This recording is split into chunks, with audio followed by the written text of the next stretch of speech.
morning. Welcome to Resolutions for Recovery. This show is dedicated to the education and empowerment for all those struggling with substance use. You know, we don't talk about the subject open and honestly, and which leads people to keep their problems in a very dark place. So families struggling, as you heard discussing with Terry, families struggling and not being able to say, oh, you know, I'm having a really hard time. If it was any other disease, you could share that, or it would be questioned, or it would be asked. And people struggling, you know, God forbid you're struggling with cancer or anything, they don't hesitate to say, how are you doing today? Can I get you a cup of coffee? Can I get you lunch? Can I do anything for you? People struggling with substance use sometimes need rides. Sometimes they need vocational training, help with a resume writing, just someone to listen and say, keep doing what you're doing and everything's going to turn out for you. Give it time. So my special guest today is Pamela DiLorenzo. I was going to say Pammy D of the Pammy Ds, and I'm still going to say that because that's what I call her all day long. And this is my cohort all day at Thomas's Hope while we mitigate some very crazy circumstances. And fortunately, we do laugh through a lot of them because humor can always be found, and it's not malicious humor, it's not anything, but I think it's a way for us to certainly break some very high-level tension. Absolutely. And just be able to breathe in the circumstances that we're put in, because they are life and death. And lighten the moment, yeah. Yeah, and to be able to bring someone struggling too. Right. To giggle just for a second. Just for a second. Just for a second. So Pammy, you are a certified recovery peer coach. Did I say it yes. right? Yes. I always screw that up a little bit. And you would think I'd know better, but yeah, it is what it is. Yeah. And we're just celebrating a year with Pammy and a year in the Sherpa program and really a year in community. Yep. And we've grown tremendously in the last year. And what do you think the biggest difference has been in the last year from when we started to today? Certainly the biggest difference, I think, is our community piece. People acknowledging that they're a place to go, that there's resources to be found, that there's a place for someone to be heard. Yes. The program is reaching out in many different facets through those phone calls. You know, you just never know where that's going to lead to. Can you have a conversation with my sister-in-law? Can you have a conversation with? So I am thrilled to see that it is growing within because of the work and the conversation getting to a point to where people feel a little bit more at ease. Yes, because we have people that we've helping who are referring their friends that are struggling. Right. And that's the name of the game. Like, wow, you know, I'm struggling too. Call Pam, call Linda, call Thomas's Hope. Right. They can help you navigate through all of those things and bring your family to a place of wellness.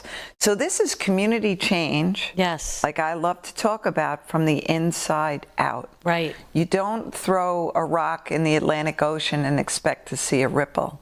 Right.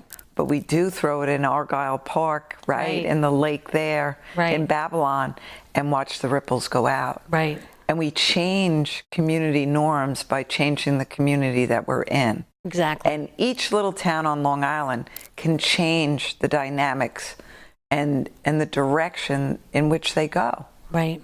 You know, we have Lindy Cares 2 towns over from where the office is in West Babylon. But we are going to be moving to really, you know, stay tuned for that, because we're going to have some really great big space and expansion for Thomas's Hope. Right. That's going to be really quite unbelievable. Yeah.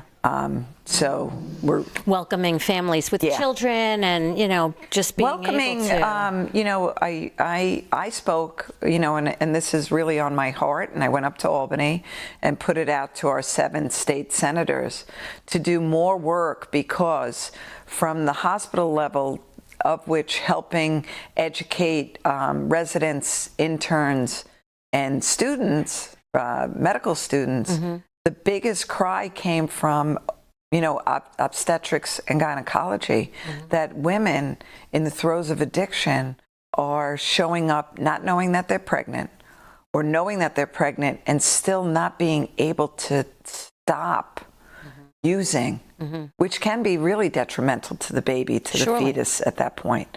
But being at Stony Brook the other day and having that same cry, how do we help now the grandma looking at her daughter who's unable to stop, but knowing that I'm going to have that grandbaby at some point, Right. and we need to be the roadblock.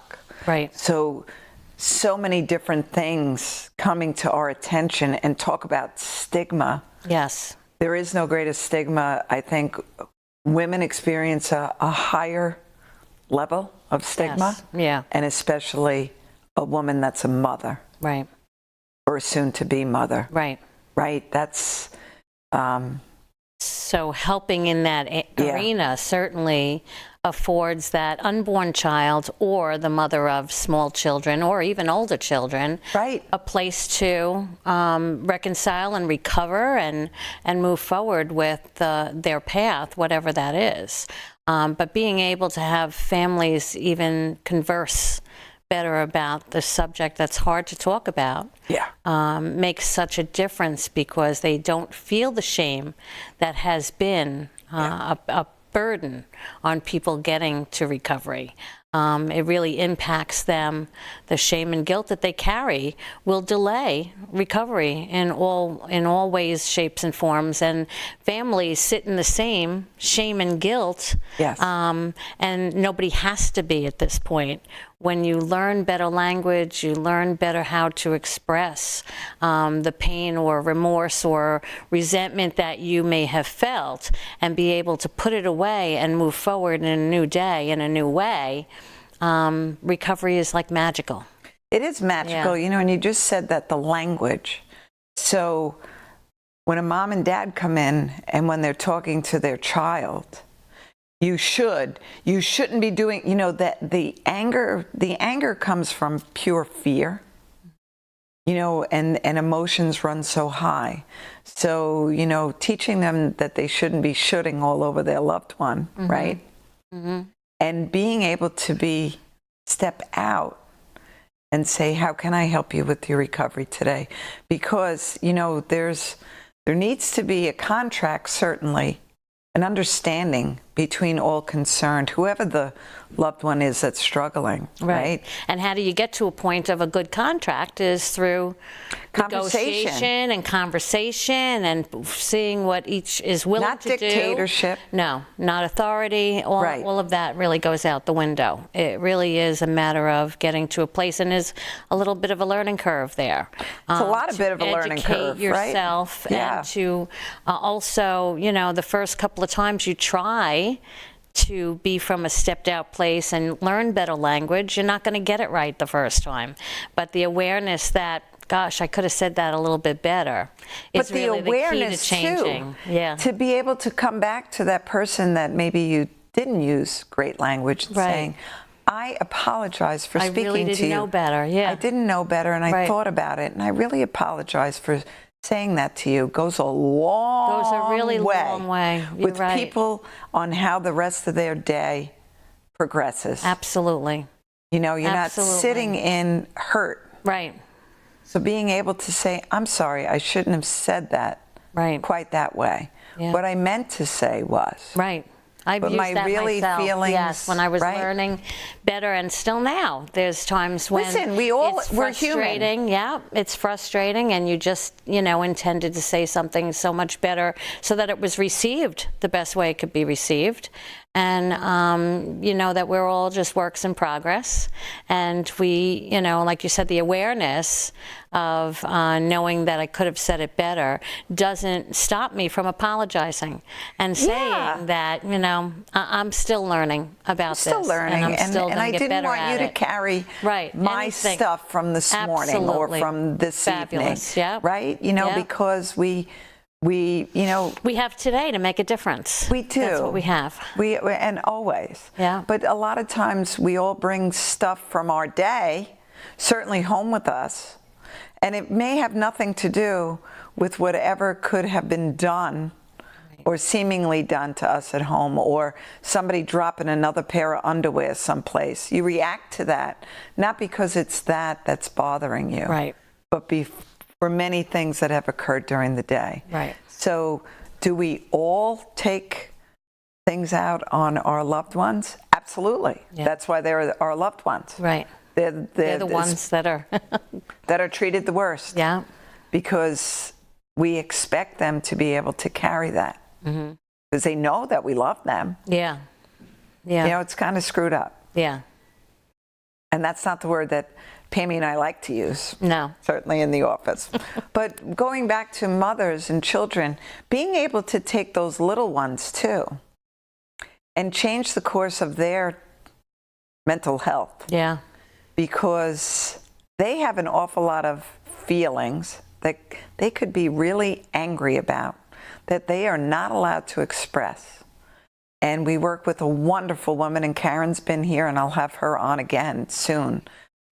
She's doing our relapse prevention workshops, right? Karen Reese, and being able to lead some little people's groups and giving them, tools.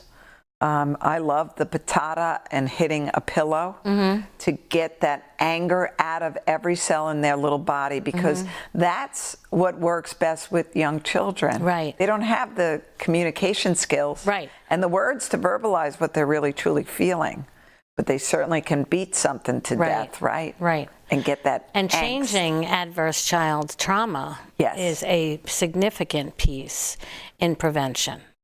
If we can certainly, come to realize that those little people have other ways to get rid of their anxiety, get rid of their fret, get rid of the fears that they carry.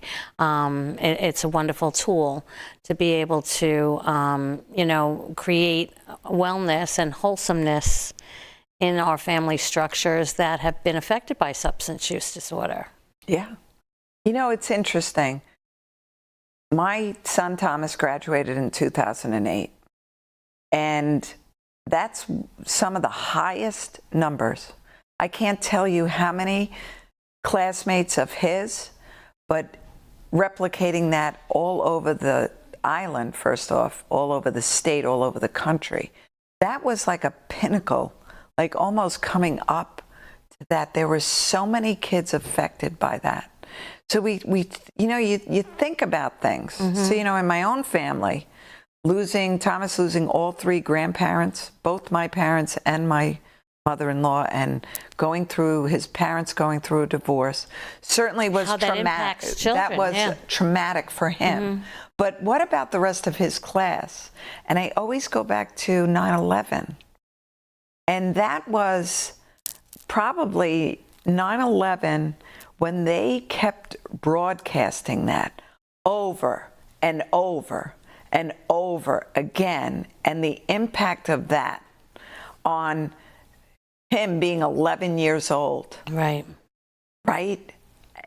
Does it, I don't know. Right. But I often think about, Because we don't know the sensitivity of people and what that actually, how that impacted them, and how they were unable to turn some of it out and put it into They were a better scared. place. Absolutely. The they whole were country was scared. The whole Yeah, country was so- scared, but they didn't have voices. Right. And I don't know how much of a voice they were given. They were told to listen an awful lot Right.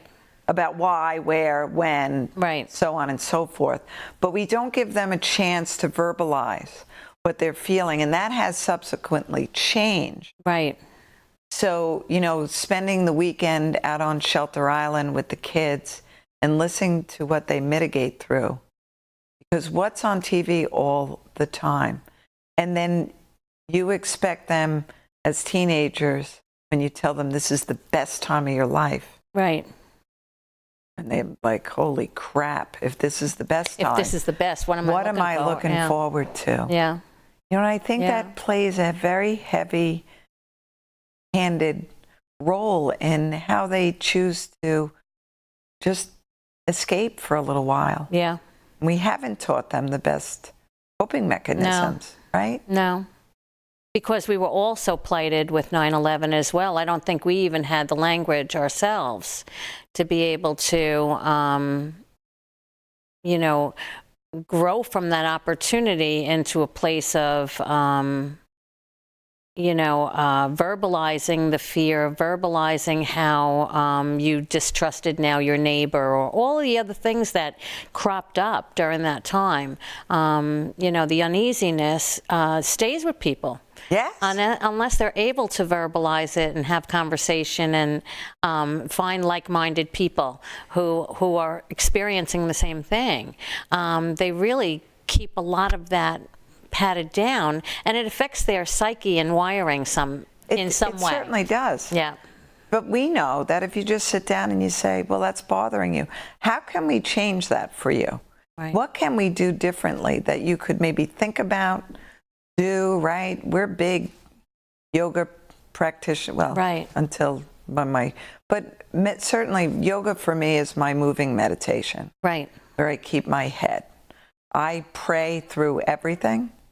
I pray while I just am for the working. Position to be done? No. Yeah. I pray for whatever I'm praying for at the moment in time that I am. That's what I've learned right. in my journey, just to keep myself in a state of grace. Right. And that works for me. Right. You know, I like to share that with other people because sometimes I think people, whatever your higher power may be, it really is unimportant what your higher power is. How do you connect with your higher power? Right. And how do you let go of everything that you can't control? Right. Which is really what we're talking about. Right. And what we try to teach people, because living in the present moment keeps you out of the realm of fear about projecting what's in the future and the things that you can control. Right. And it keeps you resonating on the positive experiences from your past, or even the negative ones that you took lessons from. So, you know, staying in the present moment, and yoga is a big teacher of how to stay in the current moment, how to stay in today, and how not to allow the fears. You know, we have 2,700 thoughts or something that run through our mind during the course of the day. We can't really control them, but what we can do is acknowledge them and let them go. Exactly. So that's an important training for our minds, to be able to know that you have the capacity to actually engage this muscle. The mind is a muscle. Yes. To engage it in such a way that you could teach yourself to acknowledge the thought and let the thought go if it's not useful to you. You know, and way back when I would get up for work, when Thomas was really, you know, off and running, and being a single mother and doing all of that, I would get up in the morning and I would take care of all those feelings. And then I would say, okay, everything is in its place for right now. There's nothing I'm going to change for today. Right. So I'm going to go to work, and I'm going to and if I need to pick up this later, I will. Right. Before I go to sleep. What more could I have done? And I'm always so amazed at how many adults, and we're talking about even older adults, that seem shocked that they have the capacity to think through that they did what they could do, and that certain things are out of their control, and not to continue to try to use the energy that they have to control something that, just like in substance use disorder, you cannot control your loved one's use. And you didn't cause it. Right. You're not going to cure it, and you're certainly not going to control it. No. But what we do say to parents, especially family members right away, is, you know, what's the only thing you can control? And everybody struggles with that answer. Right. Right. You. That's The it. only thing, your responses. Yeah. The only thing you can only thing control. you're ever going to control is yourself, how you respond to the circumstances that's given to you, Yeah. and the expectations that you want to have from other people with that contract, perhaps Right. with your loved one. But their response, for every action, there's a reaction. Right. So if we say to your loved one, well, if you do X, Y, and Z and we've exhausted all the consequences that we have, that doesn't mean that you accept when they say to you, I can't believe you're doing this to me. Right. You don't own that. Right.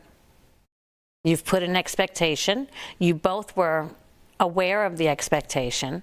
And if somebody can't meet it, there has to be a natural consequence to things. Yes. Otherwise, we don't grow. We learn the best when we have something that we've either failed at or are continuing to We don't learn in winning. No. We learn in losing. Yes. We learn in failure. If you've never failed, Right. you can't figure it out then. No, you don't have any kind of template. Yeah. Yes, failure is the greatest teacher. Surely. So especially with parents, and I always love to use the playpen, but I also love when your baby was learning to walk, when this kid who is now struggling with substance use, when they were learning to walk, did you not let them fall every time? Right. Well, that's ridiculous. Of course they, and what did you do? You just helped them back up. Right. But they still had to learn how to walk. Yeah. And they still fell, and they still skinned their knees.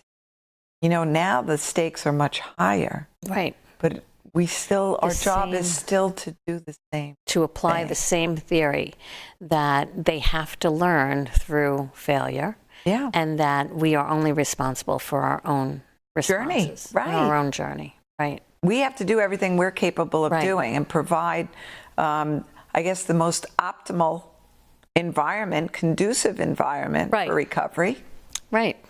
And that takes, again, it takes a bit of education, it takes a bit of support, it takes a lot of trust in the faith, and not only in your faith, but in the people that you are entrusting your journey and experiences with, or feel moved to say something about something you were dealing with that crops up even through your loved ones, substance use. There are things that crop up for all of us in Yes. our own family dysfunction.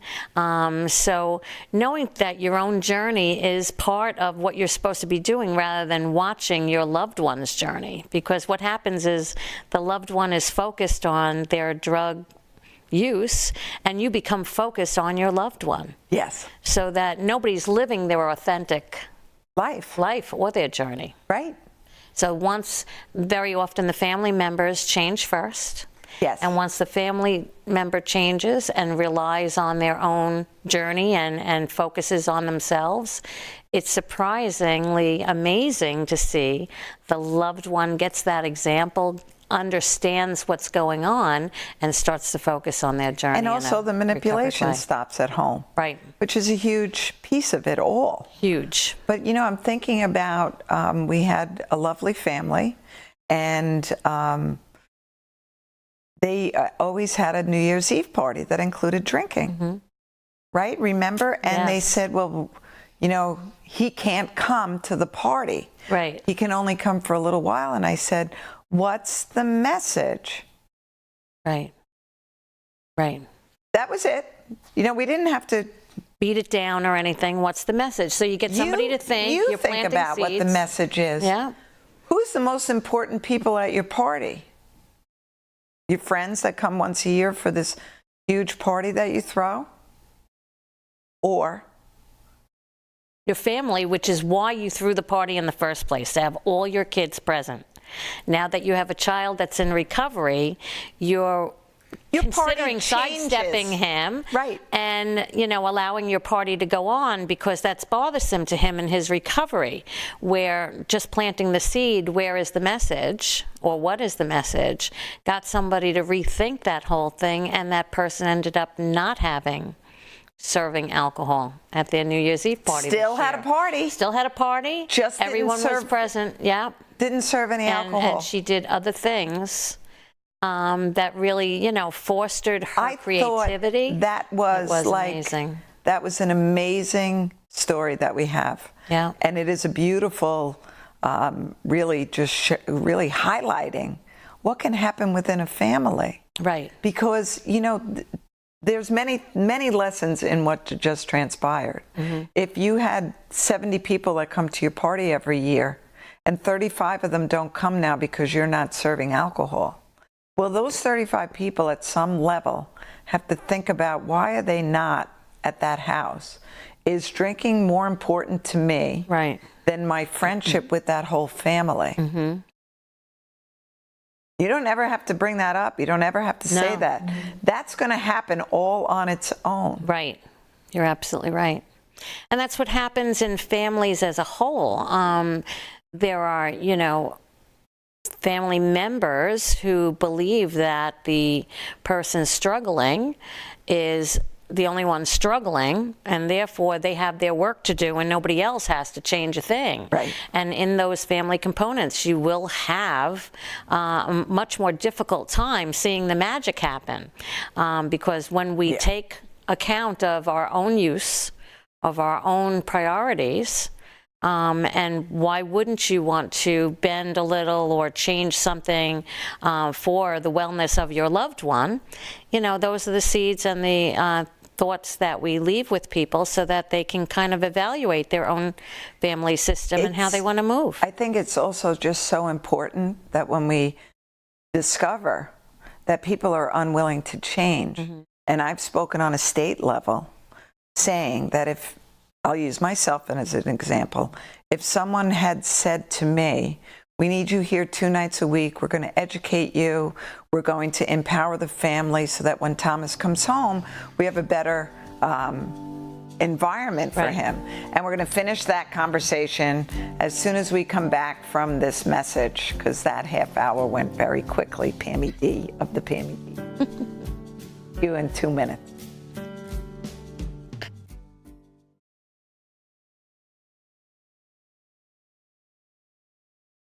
One, two, three. Long before my dream of playing professional football became real, addiction impacted my family and nearly destroyed it.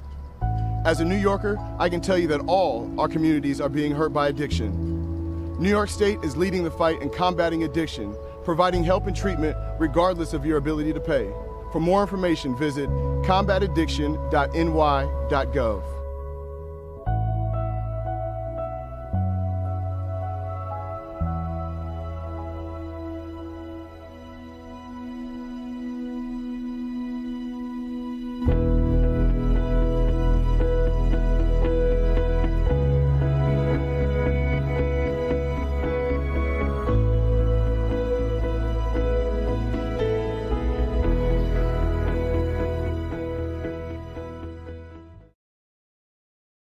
Growing up as a young kid when addiction was around was tough. It was, at the time, I felt like it was unfair. I had to grow up quick. At the age of 11, my father left the house after, a couple months after I found drug paraphernalia in their nightstand. And it was a tough reality to face as a young kid. And, there were good days and bad days, but there were a lot of bad ones. After my father left, we got kicked out of homes. There were people in and out of my house, and I didn't understand, why did this happen to me? Why did my parents have to be addicted to drugs? Yeah, going through recovery was a long road. When I was a senior in high school, my mother went away to prison. I had to go through my college recruiting by myself. I had to go off to college. My friends' parents took me to college. And so it was tough going through those times. But when my mom decided that she wanted to change her life, she wanted to get help. My mom got sober in prison. She got out of prison and gave up drugs and regained her relationship with God.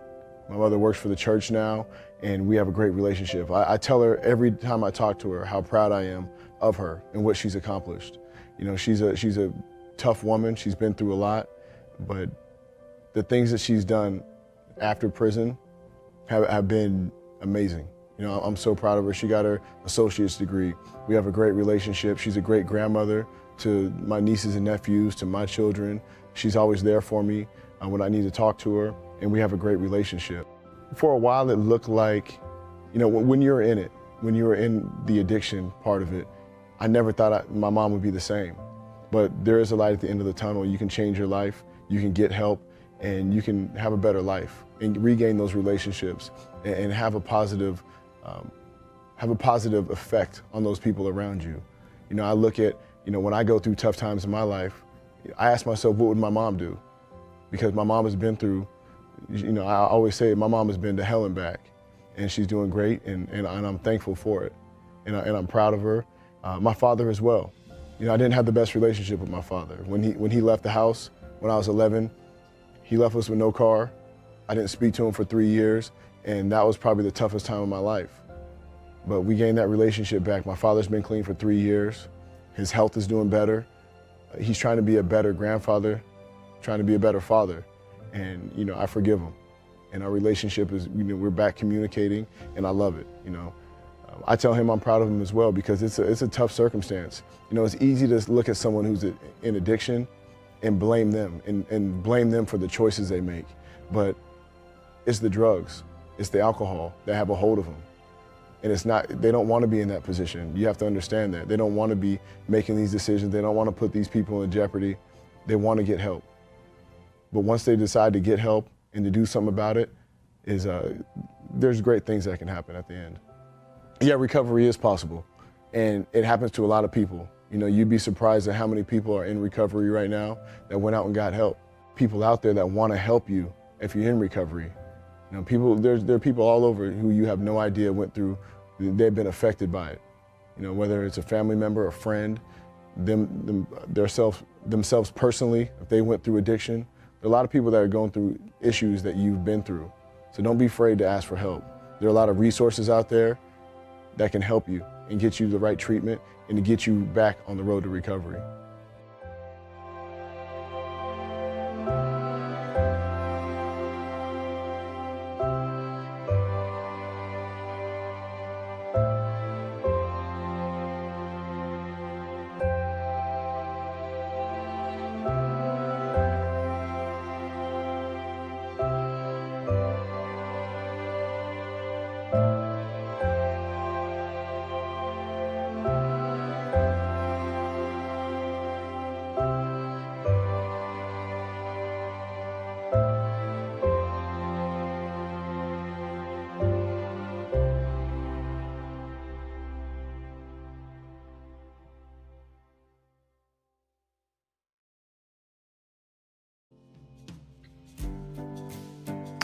Welcome back to Resolutions for Recovery.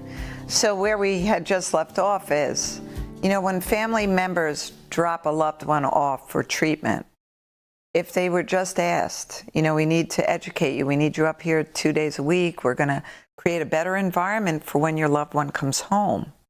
And if I say, oh great, I'll be there 3 days a week, or more importantly, if I said, that's not my problem, that's their problem, I'm not making any changes, that in and of itself should say to the professional, we cannot send this person home to there. It's not a safe environment. So we're talking about creating safe environments, and we are all responsible inside our own four walls. So, you know, Jeff Reynolds' son has a peanut allergy to the upteenth level. And he has used this analogy, so I'll give him credit for it. Mm-hmm. He'll say, I love peanut butter. That doesn't mean I bring a jar home, because it could kill, the very presence of it in my house could kill my son. So the very presence of alcohol, of opiate prescriptions, not locked up in a lockbox, not accounted for, could kill your loved one. That should be enough said. Period. To make a change. To make a change. So, you know, you don't have to get rid of all your alcohol, but you certainly have to have a lockbox and a safe place for it to be. Right. Your medicines, far and by in today's world, yes, should all be locked up anyway. Right. We all have people that visit, you don't know their circumstances. Yeah. There are many drug-seeking people Yeah. in today's world, for whatever the reason. You know, there's a large percentage, right, Pammy, of people 45 to 65, weekend warriors that get Yeah. addicted to painkillers. Workers' comp, it's a byproduct now of workers' comp. Sure. I need to get back to work, so I'm going to take these, and Yeah. it just becomes, I can't now live without them, Right. seemingly. And an older population that are using prescription And how drugs. uncomfortable their daily lives are, Yes. because they've been over-medicated in some cases, and even quite accidentally in an older population, thinking they took the Absolutely. pill and they hadn't a record of taking it, so they took a second one. And now with the schedule of those kinds of medicines, they're in active withdrawal and feeling crummy. Yeah. So, Which will, not knowing what you're taking and why you're taking it, for someone 70 plus, right. with decreased respiration, which will lead doctors to say, oh, it's this, oh, it's that, you know, and not. And it's masked. It's Yeah. masked. Yeah. Everything is always masked because, unfortunately, today we don't look for the cause. Yeah. We treat the root cause. Yeah. we treat the symptoms. Yeah. You know, Yeah. so it's kind of a crazy thought process, right? Right. Kind of a very crazy thought process. Even when you're talking about something like grief, Yeah. it's masked in other things. We don't automatically think of grief being the cause of our unrest, of our inability to cope, or you know, any of the other symptoms that come from having unresolved grief. And we are a whole nation of people who are grieving one thing or another, who haven't come to terms or been taught to come to terms with it. So Right. I'm so grateful that Thomas's Hope has a grief recovery specialist. It opens the she's- door for yeah. people to start to Heal. absolutely. But, you know, parents, you know, we always talk about the loved one being the child, right? Right. But the family has expectations for that loved one, you know, especially a child. You know, well, everybody is going off to college. I know Thomas went to his first rehab. That was something that I had to take a step back and say, okay, so what? Yeah. Because one day he will reach. Today's not that day, though. Right. And that's okay. Right. Because everybody reaches where they're supposed to be when they're supposed to reach Right. it, right? Right. But there's grief involved there. Sure. That your child or your loved one seemingly isn't living the life that you hoped their life would be. Right. But let's remember that that was your hope and right? Right. So it But has to be you- separated out. It and I think does. today's society, we're so busy. We run from thing to thing to thing. We're busy when we're supposed to be even at rest. Some of us are busy doing things. So we take up a lot of time being busy and not a lot of time collecting our thoughts to understand that it was our Yeah. hope in them that our hope. we're grieving. And it's You okay know- to even grieve it. Exactly. And to be able to release it, because you really can't release those feelings unless you've been able to give it that. You know, but when a kid or anyone says, well, no, I don't want to be that. I'm going to be this, or I'm not going to college now. I Right. might go in 3 to 5 years. You know, so what? Yeah. So what? What if they do decide to take a job that you think will not provide a great life for them? Right. It's your perceived notion of what a great life is, not Right. theirs. You're right. You know, so I think we all need to mind your own business, Right. certainly. But And celebrate. breathe more. Yeah. Breathe more. And allow them to live their lives. Yes. Especially once they get to a point of recovery, things will come back in a gradual way, and sometimes they come back very quickly. And sometimes they come back very different, Right. and sometimes they're never going to come back. Never going to come back. And all of those circumstances are all just fine. Just fine. Right. So we need to become, you know, 'Cause I will better say this. connected with our higher power, Absolutely. the God of our understanding, to give us that peace. But if Thomas was here and Thomas picked up garbage, if Thomas did the most meaningless of jobs, I'd be grateful to have him in this world doing the most meaningless of jobs from my perspective. Right. It's from their perspective. You know, we need to celebrate the individuality of each. Who they are. And that's why with coaching, we don't tell people what to do, how to do it. We plant lots of seeds on what should be happening, on a way to step back and get a better perspective, especially when we're in a place where we want to be controlling the situation and diving in.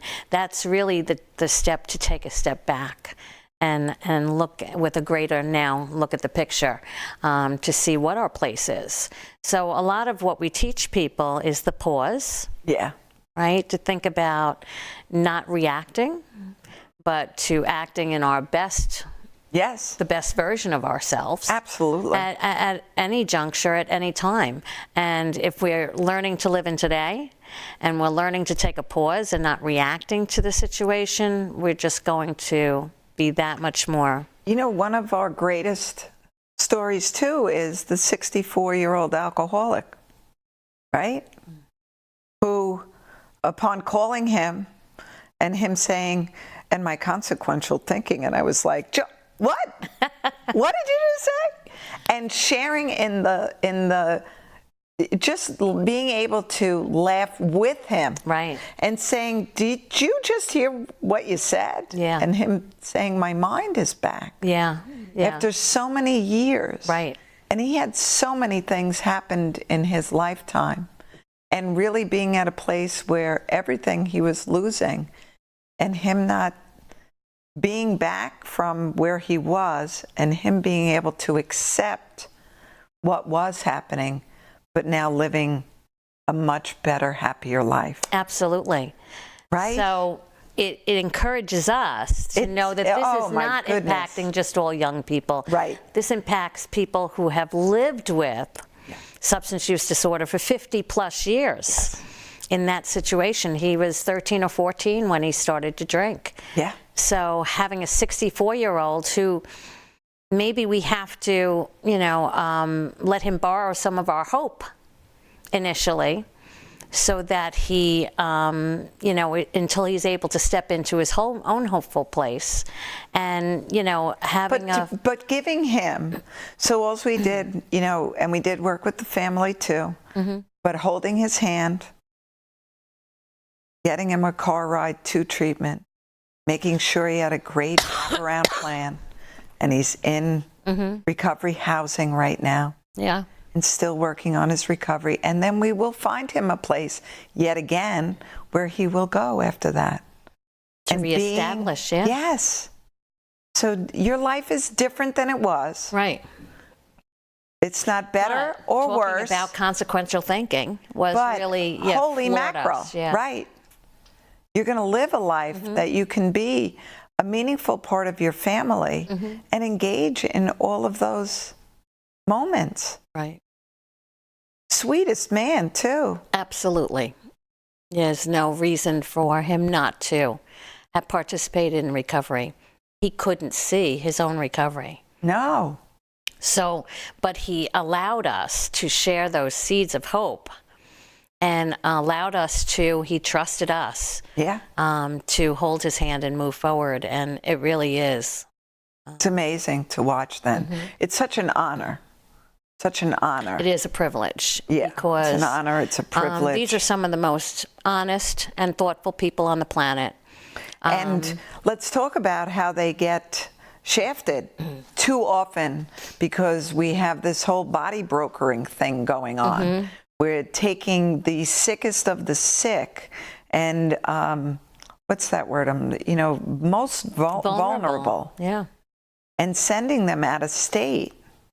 So we also have that, right? And you and I took a ride Yeah. with our guy up to Albany, where we passed him off to bring him the rest of the journey to his treatment center. But him being sent to Arizona and being held hostage for $5,000. $5,000, yeah. And then overdosing and almost dying in Arizona and getting him back here. And all of those egregious things that happen every day of the week. Because families are at their wits' end. And if you're saying that you'll get them to treatment, we don't check you out. We say, okay, because I'm going to get to sleep for 30 days. Right. Without worrying. Right. Thinking that they're in, because nobody thinks that people would hurt the sick and suffering. But we really do need to be so, our Aware. antennas should be up Alert. and so aware. Yeah. There is so much treatment in New York State, and we will find it for you, and we will get you there. So we were talking with Terry, but we are buying a vehicle, and we will be transporting people, because people in early recovery or people struggling often don't have rides No. to get to where they need to be. And let's face it, on Long Island, the bus system Right. leaves a lot to be desired. And through their journey, unfortunately, they've exhausted a lot of their loved ones. And they've lost the privilege, perhaps, Absolutely. to drive. Yeah. You know, Yeah, that's a very big component.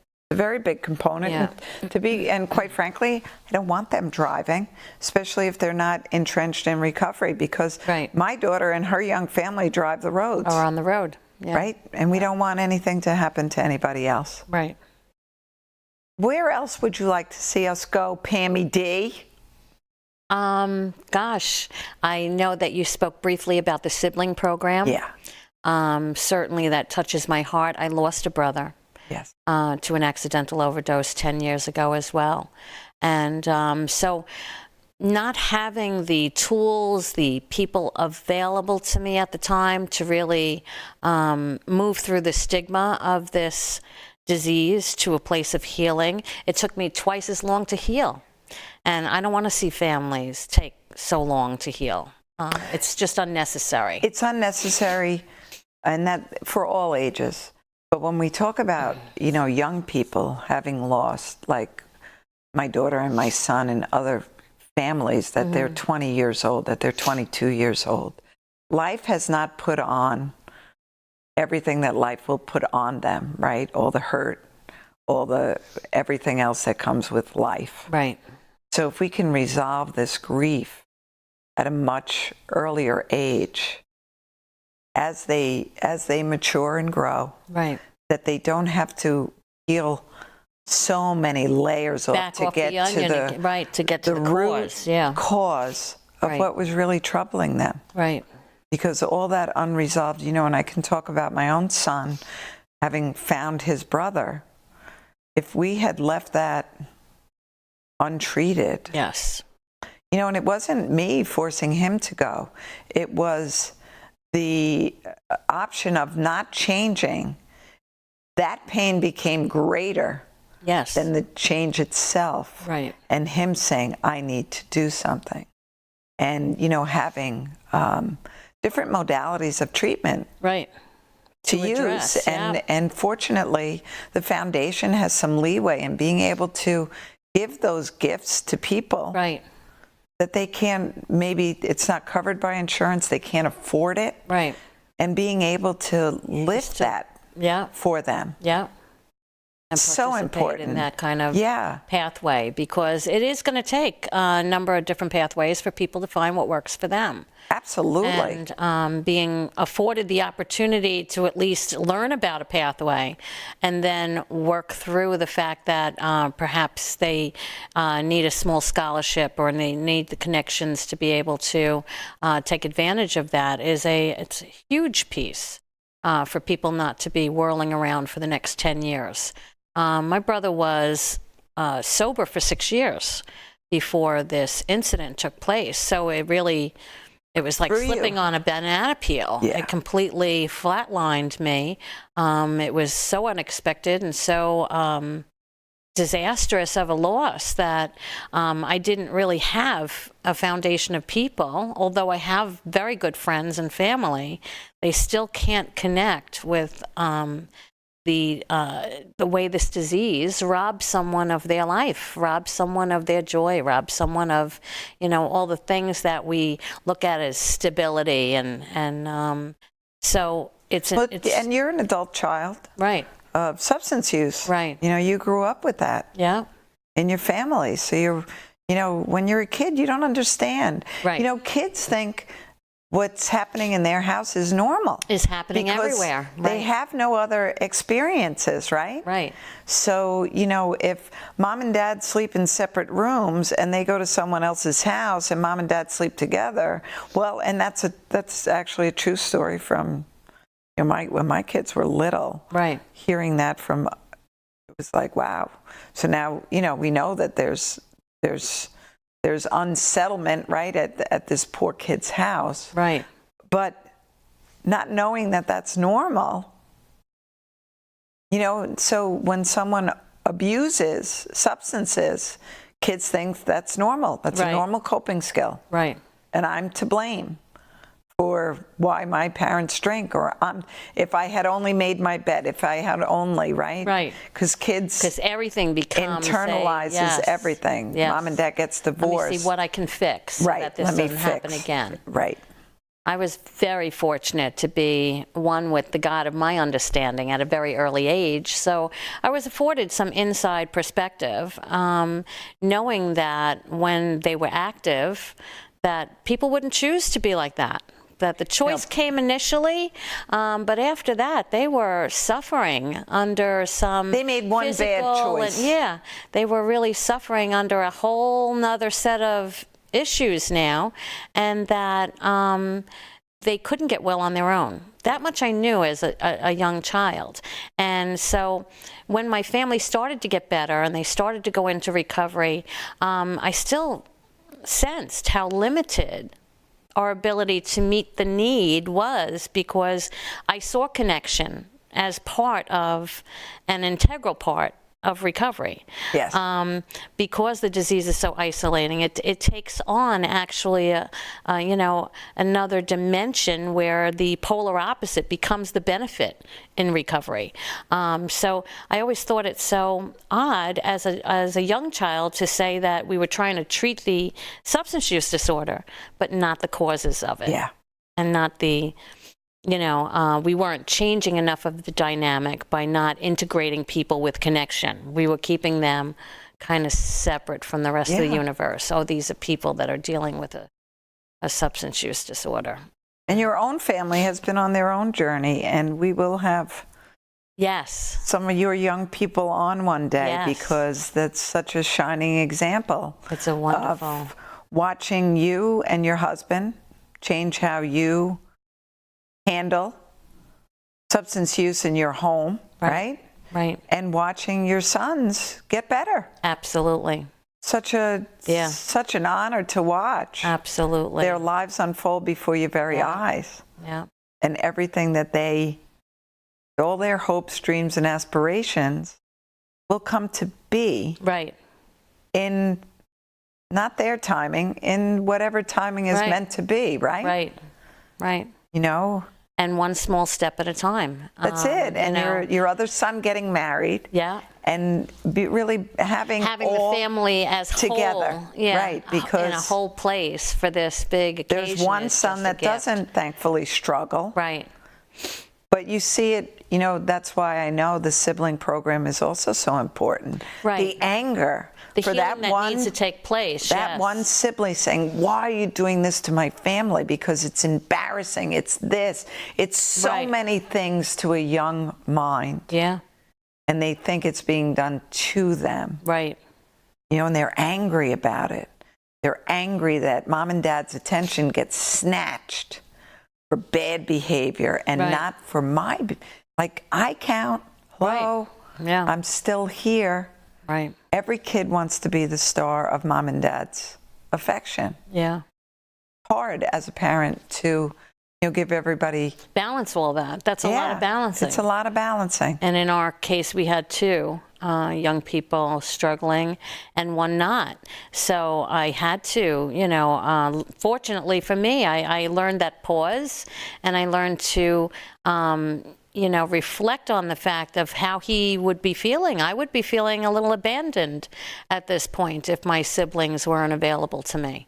And being as close as they were as young kids, So, but watching now the healing start to take place is just really such a beautiful gift. And I think that's a gift, too, that certainly you have. And I will say, certainly I have. I don't always use my woman brain, my mother brain, but I use my sister brain. I think, how did I feel as the youngest of 5? Mm-hmm. Because there were more times than not that I didn't get the attention. Right. Because I was a pretty independent, that good kid or whatever. Mm-hmm. I also learned how to fly underneath the radar by what everyone else did and not get caught. Right. But, that being said, I think from that perspective, wow, I could choose to be angry. Right. Or I could choose to see this from a different perspective. Exactly. That's always a choice. And that's why even growing up in the environment of substance use disorder was a tangled web, especially in my young teens. But I always was aware that I could look at things from a different perspective. And that when I looked at things from somebody else's point of view, I gained so much in that because I could have very easily repeated the life that I grew up in. And it was really my higher powers, investment in me, my investment in myself to say that that's not what I want for myself out of my life, and what do I have to do in order to keep this better way of looking at things and not give in to the easier way. Yeah. So all of those things took a lot of work. So I was in active recovery myself from childhood trauma for many years, didn't realize that it had a name. I became a major crafter. I am somebody who looks at things a little bit differently throughout my entire life. I have a little bit of a paradigm shift, I think, and I think it certainly, I share that with the families that I work with, that just a tiny little shift in the way we see things, a shift in the way we speak about them makes an enormous difference. Oh my gosh, it really is incredible. And I know we're running out of time, but just doing breathing with people. Oh yes. And take a few minutes in the morning to just have your own thoughts. Right. With whoever that is who you'd like to share that with by yourself, but the power of breath. Yes. And stillness. Pammy D of the Pammy Ds, thank you so much. I so appreciate you, Linda. Oh my goodness. So Thomas's Hope, the number's up there. Call us. Great things are coming on the horizon. New space, new programs. Looking forward to servicing Long Island. Have a great day and a great weekend.